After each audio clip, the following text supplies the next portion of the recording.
পঞ্চগড়ে ব্যাটারি কারখানার বর্জ্যে ছড়াচ্ছে ভয়াবহ দূষণ।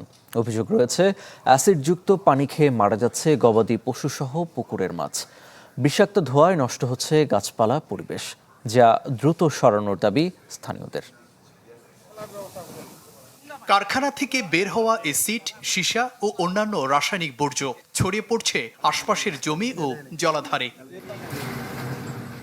তেঁতুলিয়া উপজেলার দেবুপাড়া গ্রামের ভাই ভাই ব্যাটারি কারখানার নির্গত বর্জ্যে আতঙ্কিত স্থানীয়রা। তাদের অভিযোগ, দূষিত পানি খেয়ে মারা গেছে গবাদি পশু, অসুস্থ আরও কয়েকটি। মোটামুটি রাত 10টার পরে কাজ শুরু করে। এই করার পরে আমার চাচার 3টা গরু মারা গেছে, আমার বরাবর একটা মারা গেছে, একটা অসুস্থ। ওই পানিটা ছাড়ে দেয়, ওই পানি উসুলে হেনে চতুর্দিকে ছাড়ে, ময়লা টয়লা ছাড়ে। এরকম বিষাক্ত জিনিস আছে, গরু ওখানে পানি খেয়েছে। আমাদের এইখানে এই রাসায়নিক জ্বালার পরতে আমার এই যে ধোঁয়াটা এদিকে যায়, আমার বাগান নষ্ট হয়ে গেছে। গরু বান্ধিছি, তখন ঘাস খাই যায়, ঘাস খাওয়ার পরে গরু আমাদের মারা যায়।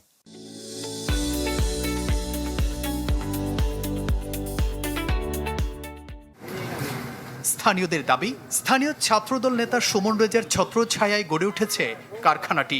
যদিও অভিযোগ অস্বীকার করেছেন তিনি। আর ক্ষতিগ্রস্তদের ক্ষতিপূরণ দিতে রাজি কারখানাটির মালিক। কোম্পানির লোকে বলছে, আমরা কি এগুলো জানি? আমাদের এলাকার লোক এগুলা কি জানে বলেন? আমাদের লোক এলাকার এইসব কি করে কিভাবে, এটা আমরা এখনো জানি না। মেম্বার সবাই এমন করছে, ভাই আপনারা যখন এলাকার লোকজন এত অপরাধ করছে, ভাই এত অপরাধ তুলে তুলছে আপনারা চলে যান।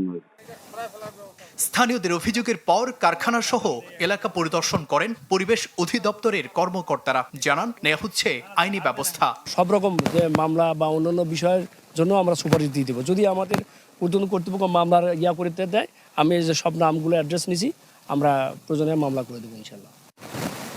অবৈধ কারখানাটি সরাতে দ্রুত ব্যবস্থা নিতে প্রশাসনের হস্তক্ষেপ চায় স্থানীয়রা। Desk report, channel 24।